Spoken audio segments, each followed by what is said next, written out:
Denver at home, Indy at home, at the Dolphins, at the Raiders, and then a bye. That's 1, 2, 3, 4 games, and then a bye. We don't know Mahomes' status. They should be 3-1 going into that bye. Absolutely. With or without Mahomes? With or without Mahomes. Okay, go on that, because that's where it gets really interesting. Well, I mean, that's why you go out and you get somebody like Justin Fields, who started a hell of a lot of games in this league, and then you have Garrett Nussmeier, the rookie, and we'll see what ends up happening with him. But I absolutely look at the Kansas City Chiefs as a team that could have a big bounce-back year. I mean, 6-11 last year, they very easily could flip that and go 11-6 this year. Yeah, if you're a Chiefs fan, you're pumped to see this. Absolutely. Yeah. Now, starting off the season versus Denver, that one's going to be tough, obviously, even though it's at home. But Bo Nix coming back, fingers crossed. It seems like he's on track to have that ankle be ready to go by the start of the regular season. They were very tough last year. Expect them to be tough again this year. But then, to your point, easing Mahomes in or easing the team in without him, Indy, the Dolphins, the Raiders, then you get a bye before you have to face the Chargers again at home. I would imagine that the league is also pumped by this because Patrick Mahomes is obviously a big box office draw. And with or without him, this is very favorable for the Kansas City Chiefs. Dare I ask, any thought, if you're the Chiefs, to only look at this as a 13-game schedule for him? Just right off the bat, you're not playing the first 4. We're giving you an extra month plus. Because you think about the 4 weeks plus the bye, you could get, CC just said with or without him, they should be able to get to 3-1. Would you ever consider this a 13-game season for Patrick Mahomes and not even let him play the first 4? I don't think that's entirely up to the Chiefs.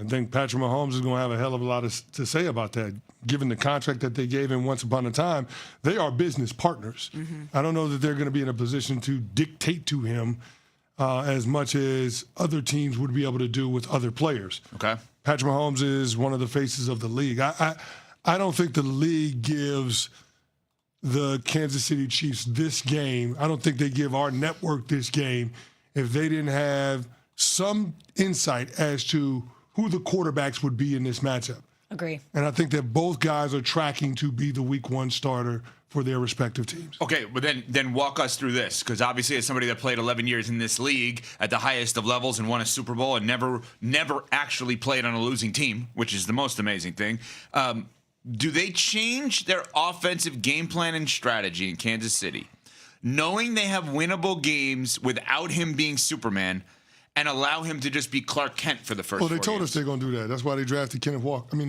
they signed Kenneth Walker.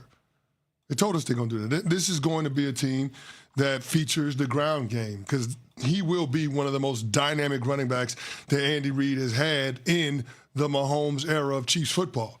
So I'm excited to see what K9 can do. Me too.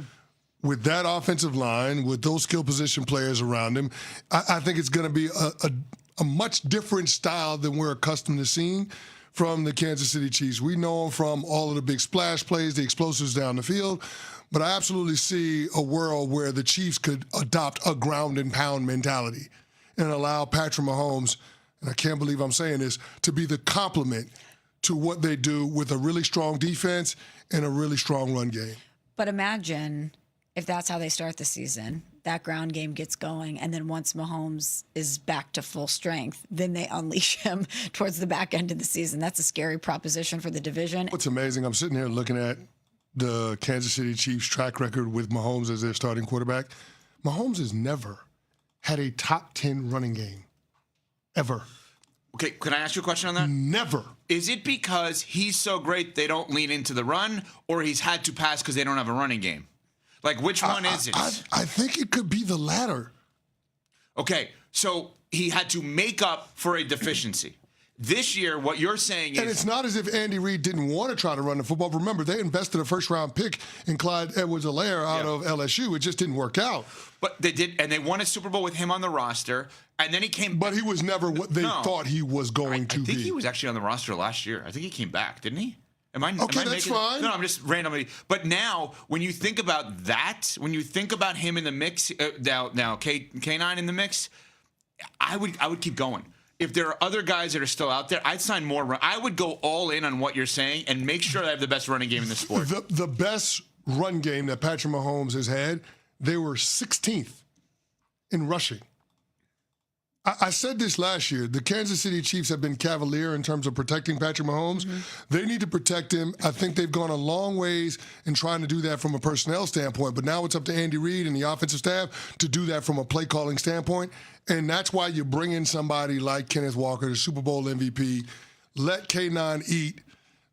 Let him be the bell cow. There's no reason why he shouldn't have 20 touches every single game. Funnel the offense through him, especially early on, and allow Patrick Mahomes to get back into the flow of things when it comes to playing football at a high level and recovering from that knee injury. Okay, so what we've discussed for the first 25 minutes or so of the show is what was released.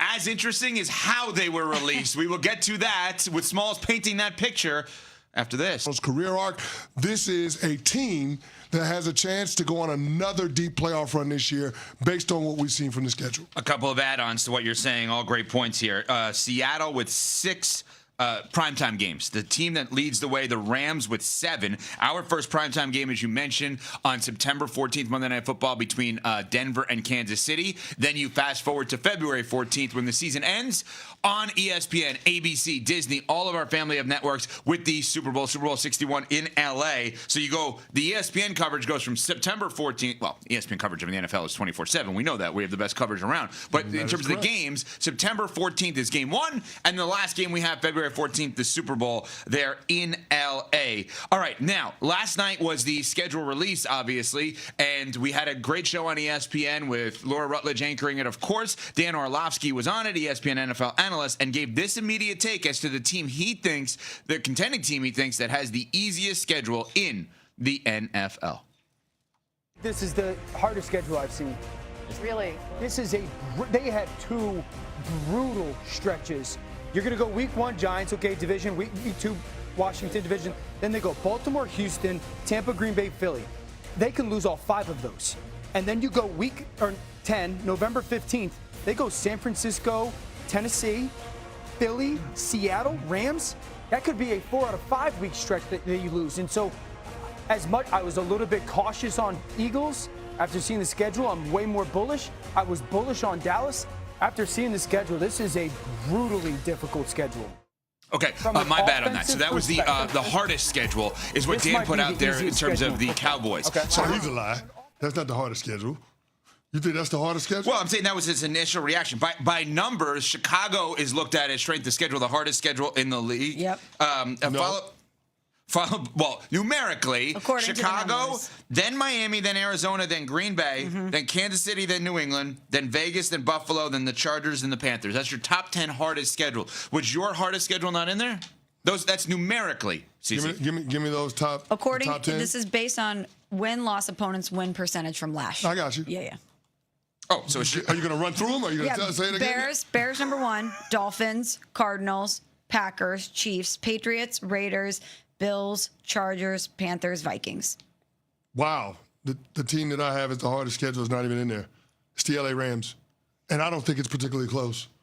Go look at the Rams schedule. I mean, they've got 7 standalone games. The first 5 are tough. After the bye week is absolutely brutal. I mean, you got the Packers, the Chiefs, at the 49ers, Cowboys, at the Seahawks, at the Bucks, and then the Seahawks to finish off. If we're going to pick a regression team for 2026, it's the LA Rams. Ooh. That's the team that I'm circling and saying there could be a pullback. Well, the schedule makers, that's interesting because the schedule makers are telling